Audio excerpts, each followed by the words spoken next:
Okay,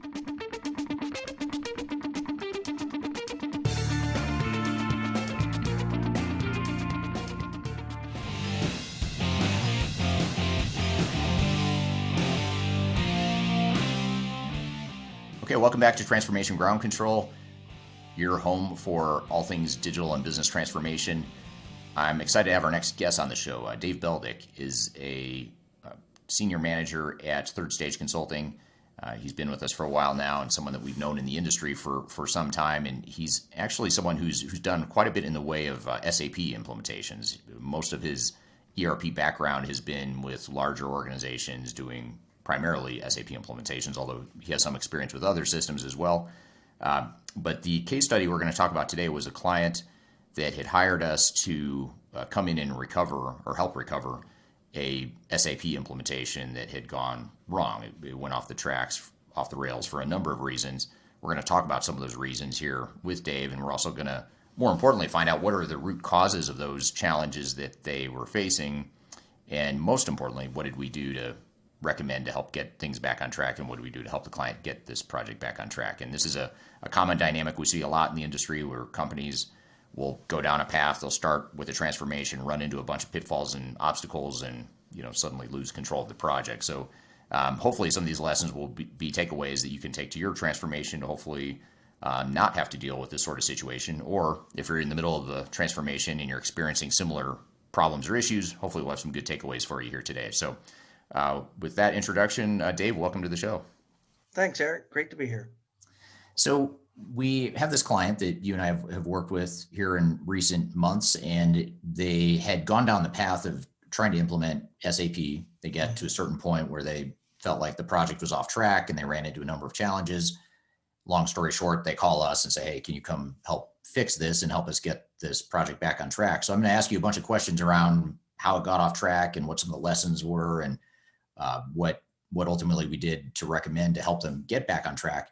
But before I do that, maybe just give us a quick overview of the organization and a little bit of understanding of the size and scope and complexity of the organization. We can't mention them by name because of client confidentiality, but maybe just give us a little bit of background about the client in general.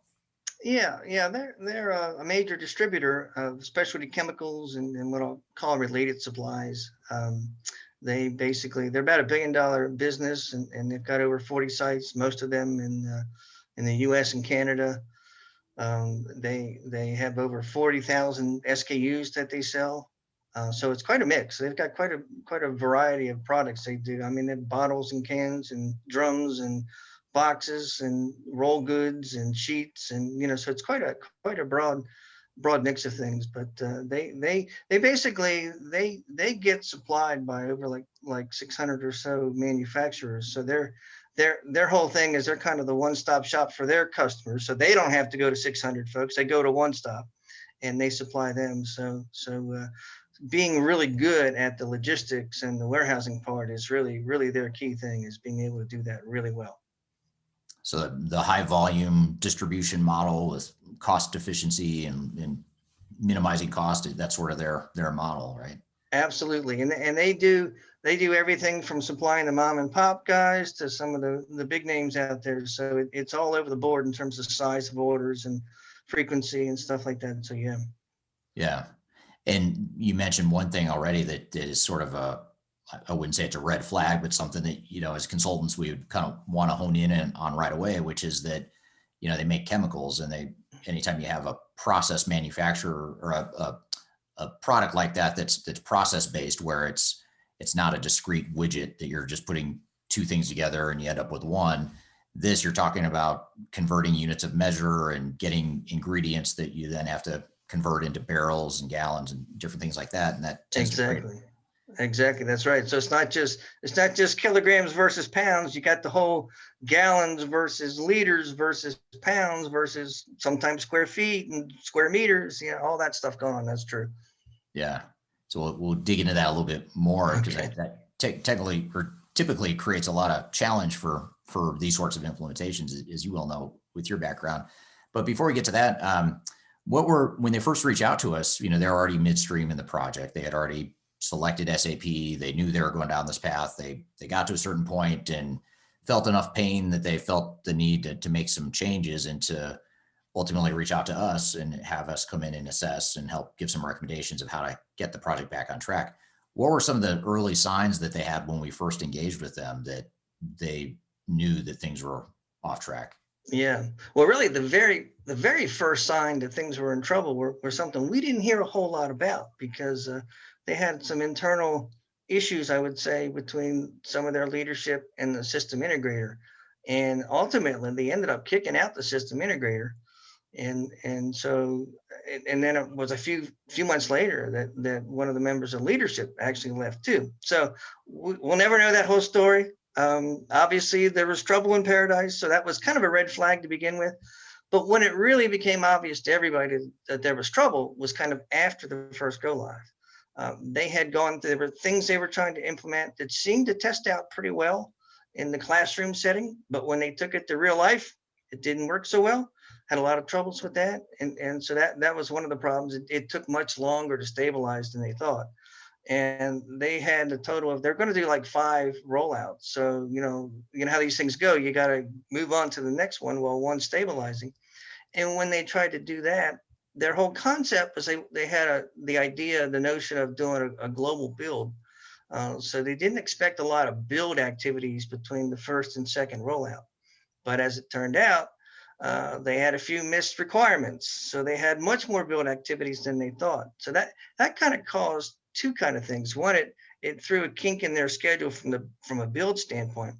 But then you got these poor guys that are trying to stabilize the first rollout while folks are changing the system and in the middle after they're doing that. So they ended up having to do a lot of regression testing that they had not planned for. So that was really when they really raised their hand and say, we're in trouble and we need another set of eyes on this thing to make sure we're not driving this thing right in the ditch. Yeah, and fortunately or unfortunately, depending on how you look at it, they actually caught the problem sooner than a lot of clients we work with. A lot of clients get a lot further along before they finally realize, wow, we're really in trouble here and we need some help. So they at least caught it relatively early. I mean, you never want to see anyone have to go down that path, but at least they caught it semi early. What are some examples of? I'm intrigued by the comment you made early in your response there about how the stuff in the classroom didn't convert to reality or production. What are some examples, and what do you think caused that? I mean, was it the Yeah. This is actually this is a good example because it's a classic one that we see again and again. They were trying to implement. Well, let me back up a minute. Most of the time in their legacy system, they were used to using FIFO, first in, first out. And I say most of the time because they did what I call quasi FIFO, and which basically means they did it when it was convenient. But now they wanted to take that extra step and kind of hard code it, so to speak, hardwired into the system, make the ERP system force them to do FIFO, first in, first out. Well, when it's sort of loosey goosey, kind of semi quasi FIFO, when you get to that point where where the system's telling you, pick this drum that's way in the back, way in the bottom, and you got to move 8 things out of the way. When it's a quasi FIFO, you sort of can, hand wave and say, well, we'll just pick another one. We'll replace that. So, you might have had to pick 10 pallets and 9 of them are meet the FIFO requirement. The last one didn't. But as soon as you say, I'm going to force it from my ERP system, then guess what? You can't wave your hand anymore. You got to go get that drum. You got to get that one, and you got to move those 8 things and get them out of the way.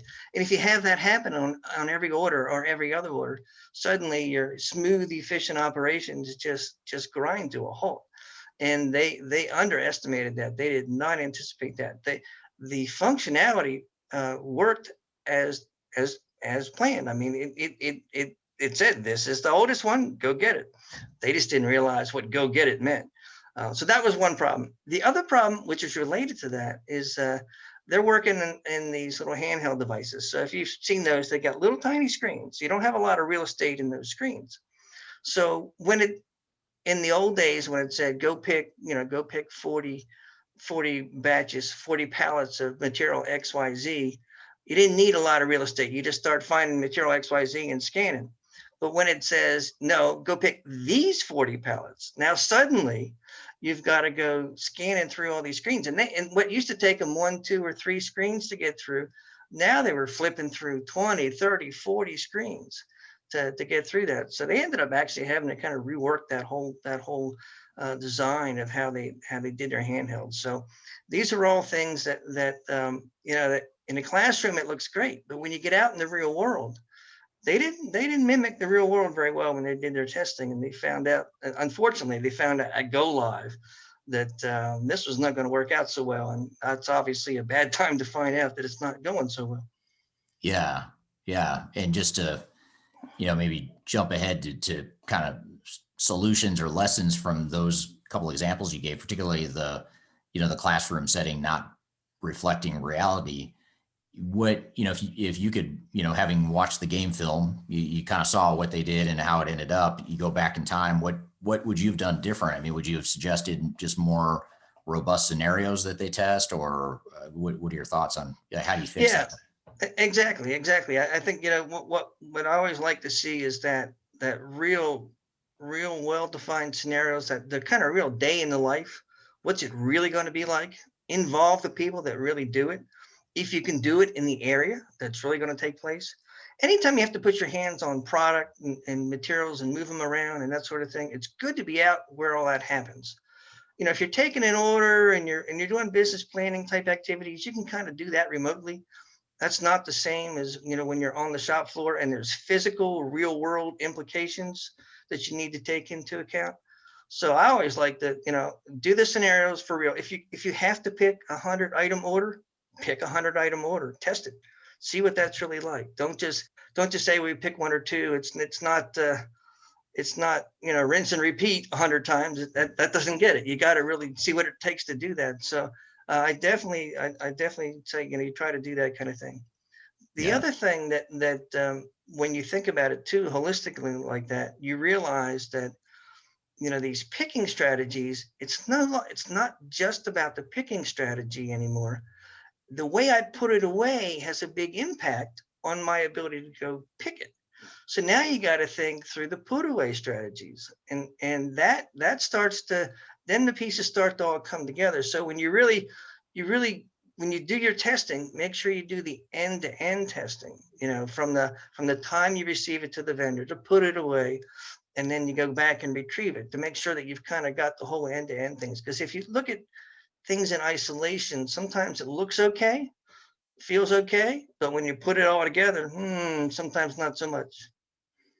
Yeah, yeah, it's a good point, and it raises another question. While we're going down this thread, is what in the testing that was done, or in the I'm sorry, in the classroom training Mhm. and the testing that was done up front, what were the right people involved? In other words, were there people that were sort of working on the front lines that you would have expected would have picked up on these nuances or these disconnects between what they were seeing in the classroom versus what the way things would actually work, or did they not involve the right people, or what do you think the reason why some of that wasn't captured or caught earlier? Yeah, I think they involved a lot of the folks that were kind of managing the area, not necessarily the guys with the actually running around picking the stuff. They're too busy out there picking, right? So they had some other people doing the testing, and they verified that the functionality worked, but they had that disconnect between the physical world and the system world, and they just didn't know, they didn't realize. And like I said, they had always thought that we do almost FIFO almost all the time, but there's a big gap between almost all the time and 100% of the time, and they just didn't realize that how big a leap it was. And so yeah, they didn't involve all the right people, nor did they bring the physical world into play. I think that's one of the things that and it's common. Most people don't do this in the physical world. The testing, a lot of it is classroom. But if, like I said, when you actually have to put your hands on product and move it and touch it and feel it, where that label is physically, and can you get to it and read it and scan it, that matters. And so unless you've got folks that really know it inside and out, sometimes it's best to say, we're going to do this testing in the warehouse. We're going to go out there. We're going to scan. We're going to put our hands on it. We're going to put it on a fork truck and move it around. And when you start doing that, that's when you find, we might have to reconfigure our warehouse a little bit. And when I say reconfigure, I mean in a physical way, not in a system way, but the things that used to put, when you start stack things up, suddenly you realize maybe I should do this differently. Maybe I shouldn't be stacking these things up because it creates a pain in the butt for me when I have to go back and get them. So helping to get that physical real world, however you do it, that's what you kind of got to get that notion in there as best you can. Yeah. Yeah. Getting the right people in the right real world scenarios laid out. It sounds like that's something that was missing there. Yeah. So you've already touched on this a little bit, but I'll ask it anyway to see if we've missed anything so far. But when we think about some of the biggest challenges that this client was facing and some of the biggest pains they were facing as they were going through the transformation before we got involved, what were the biggest challenges beyond what we've already talked about? Were there other things that they really were struggling with along the way? Well, you did mention the one thing early on was some of the unit of measure stuff. That is challenged for a lot of people, especially with in the SAP world. We all know SAP is very rigid in some things that they do. A unit of measure is certainly one of the things where there are challenges, and they have a lot of variable weight product, and the way they were trying to deal with that, it caused a lot of issues, because if you wanted to go pick 5 drums, but they were all different weights, you couldn't really pick them by the drum. You had to kind of pick it by the weight, and if you didn't, and so that it created a whole number of issues that they really didn't have in their legacy system. And the way they define their badges and all that stuff comes into play, and what kind of options you have and how you can define your units of measure. And so they made some decisions early on without understanding the implications of what that would mean, what doors it would close and what doors it would open.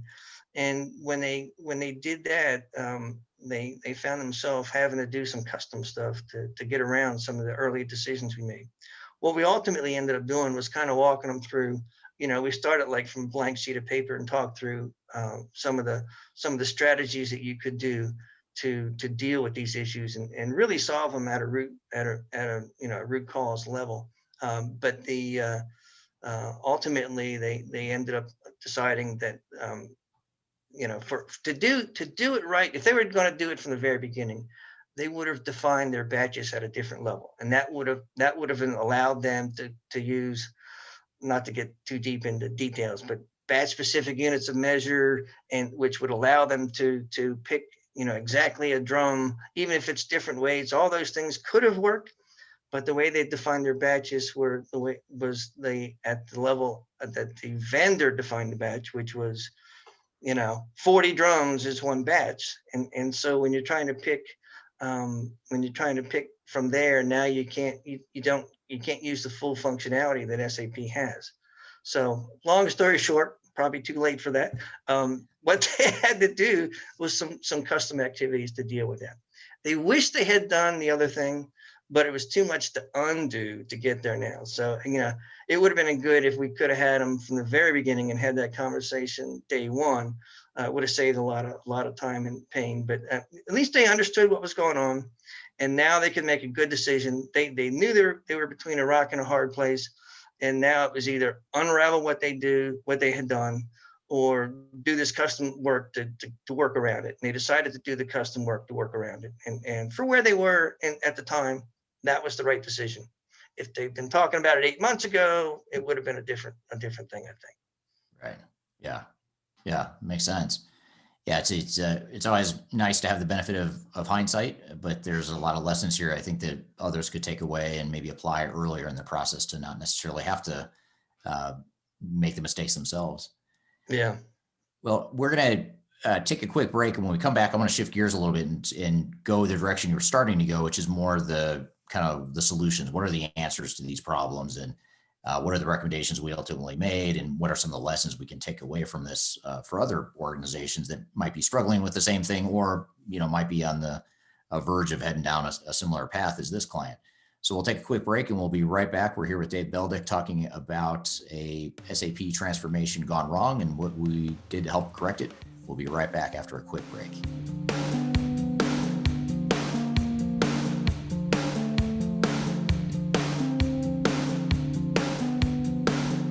If you are aiming for transformation success, turn to Third Stage Consulting Group. Third Stage's independent and technology agnostic consulting team helps clients define their digital strategies, define their roadmaps, and manage their transformations. With offices in the US, Europe, and Australia, our team helps the world's most forward-thinking organizations through their transformation pitfalls and risks. If you are embarking on a digital transformation or business change initiative, contact Third Stage Consulting to see how we can help you reach the third stage of transformation success. Learn more about us and download independent reports, videos, and other best practices at thirdstageconsulting.com.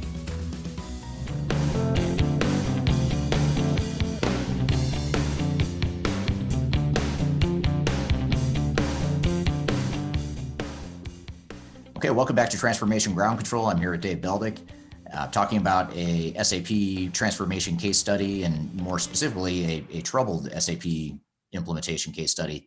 And before the break, Dave, we were talking about some of the challenges that this company and this client faced, some of the nuances of the mistakes they made, and some of the areas they stumbled, and some of the pitfalls they ran into. But shifting gears a little bit and looking to, what could they do given where they were at that point in the process? Mm-hmm. What were some of those recommendations we made?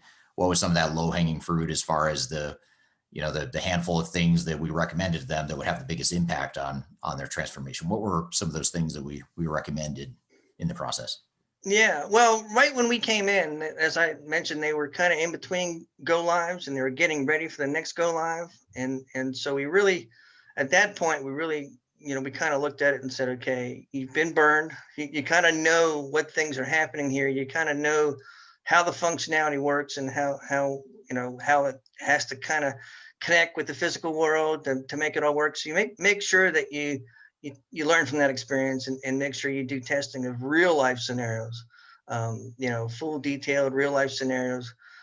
Take a look at your current warehouses that you're getting ready to go live in and make sure that you've got the right people involved doing the testing. Even take a look at where your inventory is situated, because when you're right now, like if you were to flip the switch to go live today, if you knew you had some of the oldest materials tucked way in the back, way underneath a whole bunch of stuff, there's going to be problematic, especially if those are high volume materials that you're going to be using the very first week. You're going to have to go get those things. You could actually think ahead and do a little bit of rearranging of that stuff to basically unpile some of those things now, so that you're not facing that at go live. So they're a little bit smarter. They knew what was coming, but it was about making sure that they did a lot more realistic testing and with the right people, and then looking at it compared to their real inventory and where it was configured. And I think they even made a few changes in the warehouse to, put things in different aisles or different places to make it a little bit more accessible. I think that's, thinking ahead like that is one of the big recommendations we did early on. Yeah. And it's always a little bit easier as a consultant when you have a client who has made some mistakes on their own and they kind of know what not to do. And a lot of times it's one thing to tell a client, hey, don't go stub your toe. But once they've stubbed their toe, then they feel the pain and they understand more fully, don't do that again. That's right. Right. It's like kids with a hot stove, don't touch the oven, don't touch the oven. And then they touch the oven and then they know not to touch the oven. That's right. But, one question I have, a nuance in this is, not every organization that goes through this necessarily has, multiple locations or multiple phases to where they could take those lessons from, phase one or go live number one and apply it to the next go live. What about this situation where either company doesn't have that luxury for whatever reason, or they're already in the thick of it. They've already gone live and realized, oops, we didn't test this stuff. The classroom stuff isn't translating into the operational real world. What do you do in those cases? Or what did these guys do? Did they just kind of power through and say, we're going to make this work? Or did they back up and say, let's rethink or redo what we just went live with? Yeah. Actually, in their case, it was a little bit of both. They knew it was always an option to not force FIFO by the ERP system. They didn't have to do that. They wanted to do that. and they decided that no, we're committed to that. We're going to make that happen. We're going to work through this and stick with that decision. They could have backed off of that, and that's still a card they can play if they really run into big trouble in the future. But I think they're pretty committed to that. So I give them credit for that. They knew what, they now understood exactly what that meant, and they were ready to deal with it. On the other hand, we talked about some of the scanning stuff. That's where they said, you know what, this is not going to work, and we're going to have to make some technical changes. And I mentioned before with some of the unit of measure stuff, they had to make some technical things, some custom activities to, some custom design to be able to deal with that sort of thing. So, like I said, it was a little bit of both, kind of a mixed bag, but that's kind of how they dealt with it. Gotcha. Yeah, and that's it's interesting to see how different companies respond to those sorts of challenges. Some will just say, well, I guess we're just going to live with it and live in the suboptimal world that we've imposed on ourselves. But in this case, being a high volume distribution company where throughput is so important, they didn't, that really wasn't a good option for them. It doesn't sound like. No, right. They had delayed their project. They kind of put it on hold, and they were kind of looking at, when should we go live next, and what should the overall schedule look like? So we were dealing with the immediate go live right in front of them, which they still wanted to proceed with. But then we also took a look at what remained, the remaining rollouts, and did it make sense how they had laid those out, and did they have enough time between?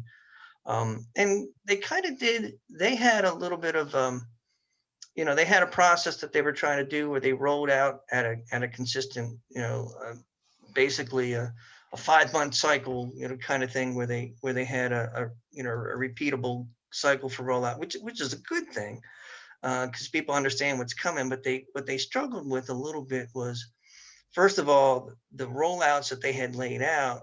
It's like they had 5 regions defined, so they said we'll do 5 rollouts. Well, when you started looking at the size of each of those things, it really didn't make sense to do that, because some of the rollouts, quite frankly, were too small, and some were huge, and so they weren't, to use the same kind of rollout schedule for each of them just didn't make sense. It really ended up, I think it caused a lot more. In a desire to have something repeatable, they kind of forgot to take into account the scope of what they were doing. And so it really made more sense to group things. We actually came up with a plan that instead of doing 5 rollouts, let's do 4 rollouts, give us a little bit more time between the rollouts, 2 in particular. And then the size of the rollouts tended to match a little bit more likely, and then it made more sense, and it seemed to work better. And at the end of the day, it got them done, the overall project, at the same time. But that would reduce a little bit of risk. So it's always a balancing act between how many rollouts do you do, and you can slice it up and do 20 rollouts. Well, nobody wants to do that. Or I can do one big bang. Well, that's a little dicey too. So somewhere in between, and kind of navigating those waters a little bit, figuring out what the sweet spot is. We kind of helped them with that a little bit. So yeah, it's a good reminder that there's no easy answer to any of these decisions. Even the recommendations we made to this client, I suspect there are still some significant risks that needed to be dealt with, with that recommendation. If there was an easy answer or an easy button or a silver bullet, I think we'd have a lot more successes in the industry than we have right now. Yeah, it's all trade-offs. Right? Yep. Now, what about someone who's about to start a project like this, backing up a little bit and they haven't stubbed their toe yet? What are some of the recommendations that you would make to a similar type of organization that's about to implement SAP or any other sort of enterprise technology for that matter? What would you tell? Yeah. Well, certainly, I think it is important to pick a system integrator that you do have a good cultural fit with. I'm not saying that's at the top of the list of your priorities, but it's pretty darn important. You're gonna partner with the system integrator for months, if not years. So it's very important that you get along together, and so that goes, that's absolutely critical. The other thing I think in this case, if you're going to do a global build, and by the way, I do like that idea. I do like the notion of doing a global build, because it kind of helps upfront what you're dealing with. So if you're going to do a global build, which means gather global requirements, which means engaging people globally early on in the project to make sure you've got their input early on. Now, it's okay to say, you gather requirements and you identify some build activity that you're going to do. I'm going to delay that for 6 months and do it later. That's fine. There's no problem with that. The problem is if you get 6 months down the road, getting ready to go live and do your next thing, and now you have a requirement that you hadn't identified, and suddenly it is a big requirement. It takes a big build. Now you've thrown your schedule into a mess, and you start getting into I got to cut short on the documentation, or I got to cut short on the testing, and you get in trouble there. So Yeah. if you're going to do a global build, then take it to heart and do it the right way. Right. And then the final thing, and I'll say this to anyone who's doing any kind of implementation: do as realistic scenarios as you can when you're doing the testing. Far better to find out that you've got a problem in the testing phase than at go live. So test it. I mean, really strain it. Really try to break it. And that's kind of the best advice I can give. Yeah, and think through those exceptions. They may not seem like a huge deal, or it may not be a majority of your processes or your normal circumstances, but those are the things, like you mentioned early on, those are the things that can throw a monkey wrench into your entire operations, even if it's a small thing or even if it's an exception that can build up and create a lot of problems. Yeah. I think the thing that really caught them by surprise is they felt like they were already doing this FIFO most of the way. They just didn't realize how big a leap it was from most of the way to all of the way. It was a big thing. Yeah. Now, what about an organization who may already be in the middle of their journey and they're experiencing some sort of challenges, maybe at this magnitude that this client faced, or maybe even greater? What would you recommend to that sort of organization or someone in that situation?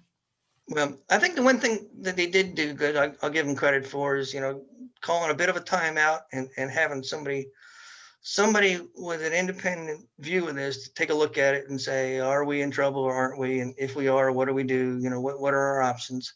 I think that was an important thing to do. And I think getting a lot of what we talked about, they sort of knew. They just needed to hear it. They needed to know that what they were doing was the right thing. They had some pretty good plans. I think they realized they'd let it get a little bit out of control. And so even though they had some things they wanted to do, I'd say probably 80% of what they wanted to do, we felt was the right thing. We gave a few suggestions that would be helpful. And I think that's, that was kind of, helpful for them. But yeah, I think that when you get into a situation like that, having the ability to do that and call that timeout is important. They could have called a longer timeout. We could have unraveled some of that design and going back to basics and probably dealt with some things. I think that's one of those things where it gets tough because you've committed a lot of time and money to get to a certain point. And when you finally realize, just like you said, the 2020 hindsight, at some point you get to a point where there is no return and you either plow forward with what you got, maybe make a few tweaks, or you just say, you know what, we're stopping and we're not doing it. We're not going further until we figure out how we're going to land this thing, because there is no sense moving forward with something you don't think you can land. I mean, you've said it many times. I mean, the amount of time and effort and money that's spent trying to land the failed implementation, it can devastate a company. So you can't let yourself go there. So it's far better to cause a pause and figure it out than to keep plowing forward. I think that's a key thing. Yeah, that's great advice, especially because, it's always fascinating to me how many organizations are afraid to do that. They feel like, well, I've got a big system integrator here telling me that everything's fine and that it's going to be too disruptive if we pause their resources, or they might have to switch their resources or go staff them somewhere else, and therefore we shouldn't do it. I mean, you look at some of the dollars that are being spent on not just system integrators, but just the burn rate of the project in general. You want to dial it in and get it right, and if it means calling a timeout or calling an audible or changing course, then, it's your project, go ahead and do it. I think it's fascinating to me how companies are so afraid to manage more carefully how they spend their time and money and focus on these projects just because someone else is telling them, don't worry about it. Right. It's true. Yeah. So good advice. Take control of your project and call the timeout, bring in help if you need it. And I think that's good closing advice. Well, thanks for being here, Dave. Really appreciate the discussion and the time and the lessons learned. This was really, really interesting. Okay, great. Good talking to you, Eric. All right. Good chatting with you too. And we're going to take a quick break. We'll be right back with more on transformational ground control. We'll be right back.